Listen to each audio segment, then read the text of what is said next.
जय हिंद। देखिए, कश्मीर का बैसरान घाटी जो है ये बहुत ही अपने सुंदर दृश्य के लिए प्रसिद्ध है, इसीलिए इसे मिनी स्विट्जरलैंड कहा जाता है। जिस कारण इस जिले में बहुत ज्यादा, इस घाटी में बहुत ज्यादा भारत के अन्य राज्यों से सैलानी पर्यटक घूमने जाते हैं। ये पहाड़ों से घिरा हुआ है। इन पहाड़ों के बीच में घाटियां हैं जो दूर में यहाँ पे पूरी तरह से बर्फ से ढकी पहाड़ियां हैं। ठंड का दिन आता है तो इस पे बर्फ की एक चादर पड़ जाती है जो बहुत ही मनोहर दृश्य दिखता है, और इसके सामने ऊंची ऊंची चोटियां हैं। गर्मी के दिन में जैसे अभी के वर्तमान समय में पूरा हरियाली छा जाता है, और ठंड के दिन में इसमें बर्फ जम जाता है। ऐसे ही बहुत सारे सैलानी यहाँ घूमने गए थे। हालांकि ये जगह बहुत ही प्रसिद्ध है। पहलगांव जो जगह है, पहलगांव में ये घाटी है। पहलगांव जो जगह है वहां से ये घाटी लगभग आधे से 1 घंटे के डिस्टेंस पे है। पहाड़ों पर आधा ज्यादा दूरी नहीं होती है, लेकिन घुमावदार रास्ता का होने की वजह से दूरियां बढ़ जाती हैं। तो यहीं पर जब अमरनाथ की यात्रा शुरू होती है, अभी 2 जुलाई से अमरनाथ की यात्रा शुरू होने वाली है, तो इस पहलगांव को एक बेस कैंप के रूप में यूज किया जाता है। जो श्रद्धालु हैं वो श्रद्धालु वही है जो बेस कैंप के रूप में रुकते हैं, ताकि बाबा अमरनाथ की दर्शन कर सके। यहीं पर बहुत सारे इस बार पर्यटक रुके हुए थे। सब पहलगांव से थोड़ी दूरी पर है। पहलगांव से ये आपका बैसरैन घाटी ये बहुत ही प्रसिद्ध है, लेकिन इसी पे कुछ आतंकवादी आए और उनको मार दिए सब, और इतने निर्मम तरीके से हत्या किए सब। इन आतंकवादियों ने, पाकिस्तान के जन्माए इन आतंकवादियों ने भारत पर हमला किया, क्योंकि इनके बाप की औकात नहीं है कि भारतीय सेना के पास आके लड़ सके। तुम्हारे अब्बा जो थे ना, 93,000 फौज हारे थे, साले तुम्हारे बाप भी उसमें शामिल होंगे। 1971 पूछना अपने बाप से जाके। यहाँ पे इन लोगों ने निहत्थे लोगों पे मारा। ये दिखाता है कि कितने कायर पैदा होते हैं सब। हमारे यहाँ तो कहा जाता है माँ का दूध पियो तो सामने से आके लड़ो। तुम्हारे ही कहते हैं यहाँ पे एक निहत्था, कोई किसी की शादी हुई है, कुछ दिन पहले हुई है, वहां पर जाके मार दिया। एक जिम्मेदारी लिया है रेसिस्टेंस फ्रंट। बताइए इनके बच्चे का क्या गुनाह था? बताइए, इनका बच्चा अच्छा मार्क्स लाया तो घूमने के लिए यहाँ आ गए। किसी की शादी 1 हफ्ते हुई है, किसी के हस्बैंड को मार दिया गया, वो कह रही है कि मेरे हमको भी मार दो यहाँ, लेकिन कह रहे नहीं तुम अपनी सरकार को जाके बताओगे। अरे सरकार को तो पता चल गया है, लेकिन हम लोग को जो है ना अभी इलाज होगा इसका अच्छा से यहाँ पे। बताइए इस महिला के साथ इसके बच्चे को मार दिया गया। जब इंडियन आर्मी पहुंची तो फौज के ड्रेस में आतंकवादी थे सब। ये महिला समझ नहीं पाई, फौज को देख के रोने लगी। इनको लगा कि ये भी कहीं आतंकवादी तो नहीं है, तो उन लोगों ने बताया कि हम इंडियन आर्मी से आपकी मदद करने के लिए आए हैं। अरे कायर हो, एक तो तुम निहत्थे पे हमला करते हो, उसके बाद से तुम इंडियन आर्मी का ड्रेस पहन लेते हो। यही ना तुम लोग की कायरपन है। खैर पड़ोसी की औलाद हो लोग साले, तुम लोग की तो इतनी औकात नहीं जो इंडियन आर्मी से लड़ सको। लड़े तो थे एक बार, यही हुआ था। हालांकि हम लोगों ने अभी ऑपरेशन टिक्का प्रारंभ किया है, रेस्क्यू ऑपरेशन चल रहा है, कुछ आतंकवादी मार दिए भी गए हैं, अभी आगे भी कार्रवाई चल रही है। लेकिन इससे क्या होने वाला? अभी मोदी जी सऊदी अरब के दौरे पे थे, तब तक ये घटना हुई, तो सऊदी अरब के दौरे को बीच में ही कैंसिल करके आए और एक सर्वदलीय मीटिंग भी बुला रहे हैं, जिसपे कि पूरी तरह से निर्णय लिया जाएगा कि इसका क्या फाइनल इलाज किया जाएगा। लेकिन इस चीज को समझिए कि इसके पीछे हाथ किसका किसका हो सकता है। पाकिस्तानी ये कायर है। ये पाकिस्तान वालों पहले सुनो, ये तुम्हारा सेनापति है, सबसे बड़ा चोर आदमी है। लंदन में इसकी बहुत बड़ी प्रॉपर्टी है। अमेरिका में अपने बच्चों के लिए फार्म हाउस खरीद के रखा, पता करा लेना तुम लोग। यहाँ पर 1 से 1 करोड़पति। ये आईएसआई में था। पाकिस्तानी आतंकवादी संगठन, जो सरकारी आतंकवादी संगठन है उसका नाम आईएसआई है, वहां पे उसका ये हेड रहा है। तो ये सेना में बहुत घपला किया है और सेना का मनोबल डाउन हो गया है इसके वजह से। तो ये सोच रहा है एक तो एस्केलेट हो जाए, एक लड़ाई एस्केलेट हो जाए। इसलिए इसने रावलपिंडी में एक भाषण दिया था कि हम बताएंगे कि क्यों पाकिस्तान अलग हुआ था। अरे पाकिस्तान इसलिए अलग हुआ था कि एक साफ सुथरा इंसान सुअर के साथ नहीं रह सकता है। तुम्हारा जो सरगना था जिन्ना, उसने अलग कर दिया भारत से, सुअरों को अलग करके वहां अलग कर दिया। तो ये पूरी के पूरे वहां पे, और जो पाकिस्तान यहां से गए थे लोग ना, ये सोच के कि पाकिस्तान एक बहुत खूबसूरत देश बनेगा। देख लो तुम्हारे देश में क्या हाल हो चुका है। यहाँ पे दुनिया थूकती है साला। अगर एयरपोर्ट पे पता चल जाए कि पाकिस्तानी है तो बगल का आदमी उठ के चला जाता है। अगर जहाज में पता चल जाए कि मेरे बगल में पाकिस्तानी बैठा है, उसका पूरा रास्ता पर टेंशन में रहेगा कि पूरी तरह से सलामत जा पाएगा कि रास्ते में फटेगा यहाँ पर। तो ये चाहता है कि अपनी सेना में थोड़ा सा मनोबल बढ़ाने के लिए युद्ध हो जाए। दूसरा, पाकिस्तान में इसने क्या किया, इमरान खान को गिरफ्तार करा दिया। इमरान खान पहले क्रिकेटर थे, पूरी दुनिया घूमे थे, पाकिस्तान के अन्य प्रधानमंत्रियों की तुलना में ज्यादा सोच समझ रखने वाला था, तो इसको जेल में भेजवा दिया, मेरे चचवा को। अभी यहाँ पे गृह युद्ध हो गया। तो आसिम मुनीर का यही सोचना है कि अगर भारत से थोड़ी बड़ी भी लड़ाई हो जाती है तो सेना ये अपना बन बजा लेगा कि देखो हम हैं तो पाकिस्तान को बचा के रखे हुए, वैसे भी पाकिस्तान मरे करेगा, बकरी की अम्मा कब तक खैर मनाएगी। यार दूसरा एक और चीज है क्या है कि इंडिया चाइना और अमेरिका के बीच में जो ट्रेड वार हुआ है, तो चाइना के ऊपर 245% लगा दिया गया है टेरिफ, जिस वजह से बहुत सारे व्यापारी अब इंडिया की ओर मूव करेंगे। तो चाइना की भी चाल है, वो पाकिस्तान के थ्रू भारत में हमला करा रहा है ताकि बड़े व्यापारी इंडिया में इस मौके को ना देख सके, क्योंकि जो बहुत बड़े व्यापारी होते हैं ना, जो करोड़ों करोड़ में डील करते हैं, 200 करोड़ 400 करोड़, तो वो देखते हैं किस देश में शांति है। इसलिए देखिएगा सिंगापुर देखिए, दुबई देखिए, कोरिया देखिए, जापान देखिए, यहाँ हमेशा शांति रहता है, तो वैसे ही देखते हैं। तो चाइना को लगता है कि इसका फायदा कहीं इंडिया ना उठा ले, इसलिए जानबूझ के चाइना पाकिस्तान को उकसा रहा है। और देखिए जब कोई इंसान भिखमंगा हो जाता है, पूरी तरह कंगाल हो जाता है, अपनी इज्जत खत्म हो जाती है, तो दूसरे को डुबाने में लग जाता है। यही काम पाकिस्तान कर रहा है। ये आतंकवादी आए और वहां पर्यटकों के ऊपर गोली चलाने लगे। आतंकवादियों के मंसूबे को समझिए, गोली मारे हैं उनकी मंसूबा को समझिए। गोली मारने के बाद महिला को कहती है कि हमें भी मार दो, तो कहता है कि नहीं, तुम्हें नहीं मारेंगे, तुम जाके अपनी सरकार को बताना। मतलब इन्हें पता है कि ये सरकार को बात बताया जाएगा। दूसरी बात, जाति धर्म पूछा गया, हिंदू हो कि नहीं, कलमा पढ़ो। और उसके बाद कोई लोग कह रहे हैं कि आतंकवादी का धर्म नहीं होता है। कलमा कौन धर्म का आदमी पढ़ाता है जी? हाँ, इतनों में आंख नहीं खुल रहा है। यहाँ पे एकदम शर्म लिहाज घोल के पी गए हैं, किसी के सामने निहत्थे को मार दिए हैं। इससे कश्मीर में जो सबसे बड़ी समस्या आएगी, हम लोगों को जब धारा 370 हटा था तो 5 साल लग गए ये चीजों को नॉर्मल पटरी पे लाते हुए, उसको 5 मिनट में सब रौंद के चला गया। सब कौन पर्यटक वहां जाएगा? पर्यटक जिनके पास ज्यादा पैसे होते हैं वही लोग। गरीब आदमी का मतलब पर्यटन मतलब कौन सी होता है? ननिहाल चल जाता है, पर्यटन मतलब हो गया नानी के घर घूम लिया, हो गया पर्यटन हो गया है। लेकिन ये लोग जो जा रहे थे भारत के अन्य हिस्सों से, अभी उन पे क्या बीतेगी? पूरा मनोबल तोड़ के रख दिया। ये सब अपने मंसूबे में कामयाब हो रहे हैं। इससे क्या होगा बताइए? पहलगांव में ना कोई फैक्ट्री है, ना कोई इंडस्ट्रीज है, कुछ है ही नहीं है, पर्यटन से ही इनकम होता है। तो इन लोग की इनकम डूबेगी, जब इनकम डूबेगी गरीबी आएगी, अनएम्प्लॉयमेंट बढ़ेगा। और यही पाकिस्तान चाहता है कि कश्मीर में भयानक गरीबी आए, क्योंकि जब गरीबी आ जाती है, इंसान के पास एकदम गरीबी आ जाएगी, तो फिर इंसान देखता है कि हमारा पेट कैसे भरेगा। अब यही पाकिस्तानी उन्हें हथियार थमाते हैं सब। तो एक और वो दिखाते हैं सब, देखो कश्मीरी तुम्हारे साथ है। आज कश्मीर वाले देखो तुम्हारे साथ कौन खड़ा है। अपने आप से पूछ के देखो ना कश्मीर वालों, कि अगर पाकिस्तान हमारे कश्मीर के पीछे नहीं पड़ा रहता, तो आज जिस तरह गोवा डेवलप है, आज जिस तरह सिंगापुर डेवलप है, ठीक उसी तरह से जम्मू कश्मीर भी डेवलप रहता। तो जम्मू कश्मीर के लोगों तुम्हारे लिए सबसे ज्यादा खतरनाक है तो ये पाकिस्तानी है। और बिना लोकल के सपोर्ट के, बिना लोकल के चढ़ावे पे इतना बड़ा तो कोई हमला नहीं कर सकता है। तो खुफिया एजेंसी को भी इन लोकलों को भी खोजना पड़ेगा, वहां पे कौन कौन साथ दिया, क्योंकि वहीं कोई ना कोई होगा जो इतने बड़े घटना को, साजिश को, उन आतंकवादियों को ये रास्ता दिखाया होगा। वहां के लोकल लोगों की तो नौकरी चली गई, सब कुछ गया। अरे तुम्हारी नौकरी गई, इधर लोगों की जान चल गई। नौकरी बड़ा होता है कि जान बड़ा होता है जी? किसी भी इंसान का, परिवार का कोई सदस्य चला गया, लेकिन ओवरऑल एक देश की क्षति हो रही है। ये पूरी दुनिया इस पे क्या करेगी? दुनिया को क्या करना है? वो तो देखेगी कि भारत एक अनस्टेबल है। कश्मीर के मुद्दा को दोबारा वो पाकिस्तान ऊपर की ओर बढ़ा रहा है। अभी भारत सरकार को इस पे सख्त एक्शन लेना चाहिए। पाकिस्तानी जो भारत में इलाज कराने आ रहे हैं, सबका वीजा रद्द कर देना चाहिए। भारत सरकार ने सार्क का वीजा रद्द किया है, जो बिजनेस के लिए आते हैं। कोई भी पाकिस्तानी को, चाहे हार्ट ट्रांसप्लांट हो, चाहे किडनी ट्रांसप्लांट हो, इंडिया में आने ही नहीं देना चाहिए, क्योंकि इंडिया में इलाज बहुत सस्ता होता है। आते हैं चेन्नई, आते हैं मुंबई, दिल्ली, इलाज करा के चले जाते हैं। बाहर में जाओ, सोच रहे तो नहीं, मरो वहीं पे जहां जाना है तुमको। एकदम कोई वीजा उजा, कोई इंसानियत मरौवत नहीं करना चाहिए। यहाँ पे एयर स्पेस तो हम लोग का बंद ही है, पाकिस्तान का एयर स्पेस की वजह से पाकिस्तान को बहुत घाटा लग रहा है। लेकिन भिखमंगों को क्या चाहिए? जीने के लिए तो कैसे भी जी लेंगे। सिंधु जल समझौता 1960 के तहत हम लोग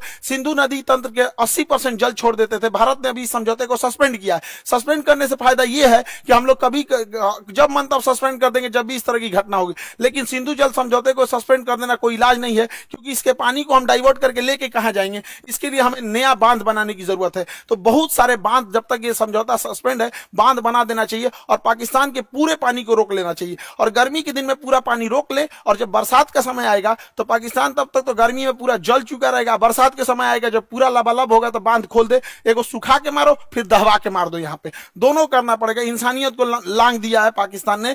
देखिए, राक्षसों के साथ राक्षस जैसा ही व्यवहार करना पड़ेगा। और दूसरी भैया, हमारे खुफिया एजेंसी वाले लोग, चाहे आईबी हो, रॉ हो, सीबीआई हो, एनआईए हो, कुछ तो करो भाई। हमेशा पुलवामा हुआ तुम लोग को क्या कैसे बोले यार, कैसे? अभी देख रहे थे बलूचिस्तान में हुआ था, एक नॉर्मल आदमी समझ रहा था उसका रिटिलेशन होगा।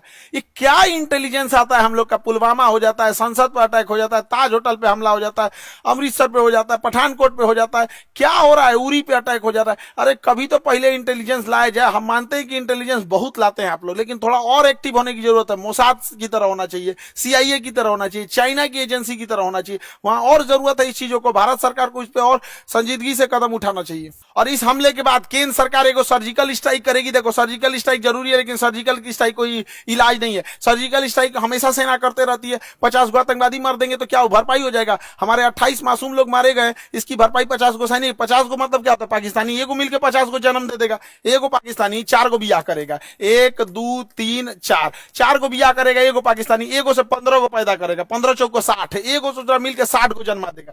जन्म लेने में क्या जाता है? सुअर भी एक साथ 16 को जन्म दे देता है। इन चोटों को क्या जाता है? आप क्या लगता है सर्जिकल स्ट्राइक से इलाज हो जाएगा? नहीं, सर्जिकल स्ट्राइक इनका इलाज नहीं, इनका ठोस इलाज करना पड़ेगा। 24 करोड़ लोग हैं पाकिस्तान में। जब 24 करोड़ को समझ में आएगा ना, तब ये होगा। इन सब भूखे प्यासे मार देना चाहिए, नेवल ब्लॉकेज करना चाहिए। पूरे भारत के लोगों से कहते हैं अपनी सरकार पर इस बात दबाव बनाया जाए। ये पाकिस्तान है, इसकी जो नौसेना यहाँ पर, इसकी जो नेवी है यहाँ पर, ये वाला समुद्र में, यहाँ नौसेना लगा के ब्लॉक कर दिया जाए। अगर हम नेवल ब्लॉकेज कर देते हैं तो इसकी पूरी सप्लाई लाइन कट जाएगी। पाकिस्तान कहीं से सप्लाई नहीं दे पाएगा नेवल ब्लॉकेज होने की वजह से। और पाकिस्तान के बाद जो पेट्रोलियम भंडार है बस 9 दिन का है। 9 दिन के बाद इसके पास पेट्रोलियम खत्म हो जाएगा। तो नेवल ब्लॉकेज लगने के कारण इसके पूरा पेट्रोलियम खत्म हो जाएगा और हम लोग कहीं ना कहीं ये लंबे समय तक ऊपर से यहाँ पे सिंधु जल समझौता सस्पेंड करके नीचे से नेवल ब्लॉकेज कर दे। और दूसरा क्या है कि आतंकवादियों को कहते हैं कि तुम लोग धर्म का नाम लेके यहाँ पे जो आतंकवादी घटना करते हो, यहाँ के रहने वाले लोगों को क्या होगा? और मुस्लिम समाज से कहते हैं कि एक अभी जो जुमा का दिन आ रहा है, फ्राइडे के दिन, वहां से भी यहाँ पे सारे लोगों को एक होने की जरूरत है। वरना हम लोग को या जो भी एक साधारण व्यक्ति है, इन चोट्टो पाकिस्तानियों की गुनाह का सजा सबको मिलने वाला है। लोग क्या किस नजर से देखेंगे हम लोगों को? क्या तरीका है यहाँ पर? तो हम लोगों को भी खड़े होने की जरूरत है। जब इजराइल में हुआ था, इजराइल में गाजा में जो हुआ था, छोटे बच्चे को मारा गया था, वो भी गलत था। यहाँ जो हुआ ये भी गलत है। उसके लिए खड़े हुए थे तो इसके लिए भी खड़े होना पड़ेगा यहाँ, तब देश होगा। वरना कितना बुरा कलंक पोत के चला गया है पाकिस्तान के। 2 लौंडे आए, सब यहाँ गोली चला के चले गए। बनी बनाई इज्जत मिट्टी में मिल जाती है। एक अब्दुल कलाम होता है, एक वीर अब्दुल हमीद होता है, और यहाँ डेली 2-4 को निकल के इस तरह कश्मीर में घटना करेंगे। सब किस नजर से देखा जाएगा? हम लोग का रेपुटेशन कहाँ जाएगा? इसलिए एक सामूहिक जिम्मेदारी बनती है कि इसे कंडेम किया जाए, इसकी घोर निंदा किया जाए यहाँ चीजों को सामूहिक तौर पर। और पूरे भारत के लोगों से कहते हैं, चाहे हम तो अपने शिक्षा जगत में है, तो हम तो अपने शिक्षा जगत से हर एक टीचर से भी उम्मीद करते हैं, उनसे भी आह्वान करते हैं कि अपनी सरकार पर इस बात का दबाव बनाया जाए कि यहां से नेवल ब्लॉकेज होगा यहां से, ताकि यहां से कोई भी पाकिस्तानी शिप अंदर नहीं जा सकता है, ताकि 9 दिन के अंदर इसका पेट्रोलियम खत्म हो जाए। और ऊपर से सिंधु जल समझौता सस्पेंड कर देना चाहिए, ताकि कोई पानी ना जा पाए और गेहूं की, धान की फसलें ना बोल पाए। और बरसात के समय इसे छोड़ दो, इधर दहवा के मार दो, इधर बंद करके मार दो, तब तक जब तक इनको समझ में नहीं आए। वरना ये जो है सब ना पागल हो गए हैं सब, इनका कोई इलाज नहीं है। मानवता की हद लांग दी है सब। किसी का धर्म पूछ के मारा जाता है किसी को। इंसानियत नाम की चीज है कि नहीं? जिंदा है सब इंसानियत। कोई क्या सोचेगा यहाँ पे जी? पूरे कौम को बदनाम करके रखा सभी पाकिस्तानी। अगर पाकिस्तान को मिटा दिया जाता, आधा दुनिया शांति से सोएगा। कम से कम एशिया में तो शांति जरूर आ जाएगी। हम सरकार से भी आग्रह करते हैं कि सर्जिकल स्ट्राइक जैसे झुनझुना से पाकिस्तान सुधरने वाला नहीं है, इसको बेत मारना पड़ेगा।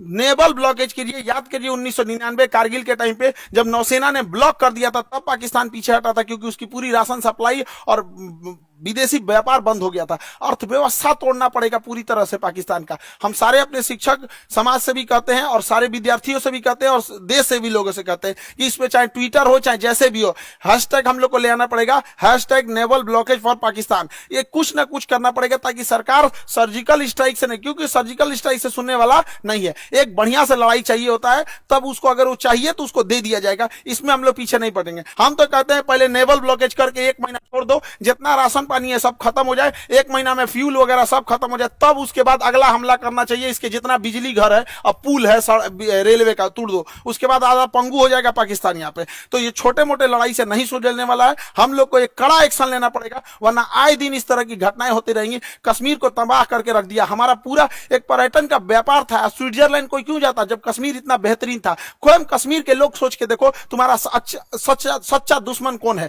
कश्मीरियों को बदनाम करने वाला कौन है? यही पाकिस्तानी। तुमसे तुम्हारा रोजगार छीनने वाला कौन है? यही पाकिस्तानी। अरे घर बैठे पर्यटक जहां होते हैं वहां पे लोगों की इनकम होती है। गोवा में जाके देखो, वहां के लोगों को घर बैठे इनकम हो जाती है। कोई स्कूटी रेंट पे लगाया, कोई होटल रेंट। ऐसे आतंकवादी घटना होगी तो क्या होगा? कश्मीर के लोगों से भी कहते हैं कि सामूहिक रूप से बाहर निकलिए और ये वहां पे विरोध दिखाइए, ताकि वो विरोध इस्लामाबाद, लाहौर, कराची तक दिखना चाहिए कि कश्मीरी भी इसके विरोध कर रहे हैं। अन्यथा इसका भुक्तभोगी सबसे बड़ा कोई होगा तो आप होंगे लोग। यहाँ पर कोई कौन भुगतेगा? जो लोकल लोग भुगतते हैं वहां पे अगर कोई घटना होती है तो। अब मारने की रही बात, हम लोग तो चुन चुन के मारेंगे लोग, चाहे किसी भी बिल में घुसे रहे लोग। 1971 मत भूलो पाकिस्तान, तुम्हारा एक टुकड़ा करके बांग्लादेश किए थे, अब अगला नंबर बलूचिस्तान का है। और सरकार से भी कहते हैं जिस तरह मुक्ति वाहिनी का खुला समर्थन करके बांग्लादेश बनाया गया था, उसी तरह बलूचिस्तान लिबरेशन आर्मी वाले को, बीएलए वाले भाइयों को, पूरे बलूचिस्तान वाले लोग को कहते हैं पाकिस्तान से अलग हो जाओ, हम तो आपके साथ हैं। जैसे मुक्ति वाहिनी के समय 1971 में साथ दिए थे, उसी तरह एक पाकिस्तान का दोबारा टुकड़ा होगा यहां से और बलूचिस्तान का निर्माण होगा। पाकिस्तान में जैसे इधर का निर्माण हुआ था। वरना अगर हाथ पे हाथ रख के बैठेंगे तो ये लाइचीदाना बराबर बांग्लादेश, जिसको हम लोगों ने जन्म दिलाया था, ये आज हम लोग को आंख दिखा रहा है। ये पाकिस्तान आंख दिखा रहा है। ऐसे हाथ पे हाथ रखने से नहीं होगा। यहाँ पर एक कड़ा एक्शन लेना पड़ेगा। ये आतंकवादी किसी के नहीं हो सकते हैं। इन्हें कोई अगर अपना समझता है तो सबसे बड़ा बेवकूफ है वो है। क्योंकि सांप पालिएगा तो काटेगा ही काटेगा। ऐसा नहीं कि केवल आपके पड़ोसी को काटेगा।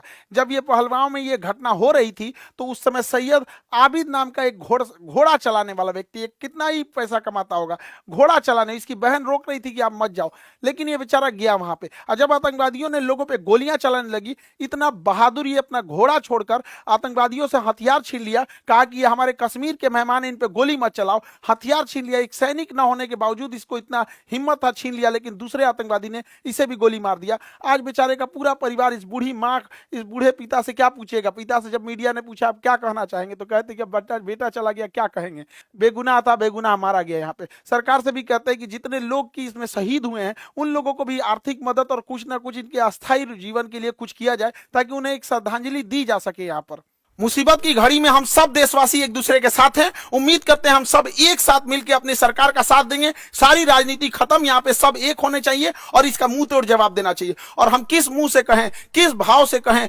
जिनके यहाँ से किसी का भाई उजड़ गया, किसी के मांग का सिंदूर उजड़ गया, कोई बहन ने अपना भाई खोया, कोई महिला ने अपने पति को खोया, कोई बेटे ने अपने बाप को खोया, किस मुंह से कहें हम लोग? क्या दें उनको? सच्ची श्रद्धांजलि दे। इस श्रद्धांजलि से क्या हम उनके परिवार का दुख लौटा सकते हैं? कभी नहीं लौटा सकते। तो कभी ना कभी तो इसे रोकना पड़ेगा ना। नासूर को छोड़ते जाएंगे तो और बड़ा जख्म होते जाएगा। इसलिए इसका इलाज बहुत जरूरी है। लेकिन जिन भाइयों ने अपनी जान गंवाई है, जिन लोगों के परिवार के अपने बिछड़ के गए हैं, दुख की घड़ी में पूरे देश उनके साथ है। लेकिन उनको सच्ची श्रद्धांजलि तभी मिलेगी जब इनका जवाब उनको मिलेगा। जब उन लोगों को जब उनके घर में भी ऐसे उजड़ेंगे, उनके घर से भी ऐसे आंसू बहेगी ना, तो उन्हें समझ में आएगा कि एक मासूमों पे, निहत्थे लोगों पे गोली चलाना कितना खराब होता है। अरे इतना कमजोर तो दुनिया का कोई नहीं होगा। यहाँ पे छोटे बच्चे भी लड़ाई लड़ते हैं तो कभी किसी निहत्थे पे नहीं मारते। कितना नीच गिर सकते हो पाकिस्तान, हमने कभी सोचा नहीं था इस पर। आई होप कि सरकार इस पर कोई कड़ा एक्शन लेगी। जैसा होगा फिर आगे हम लोग देखेंगे। जय हिंद।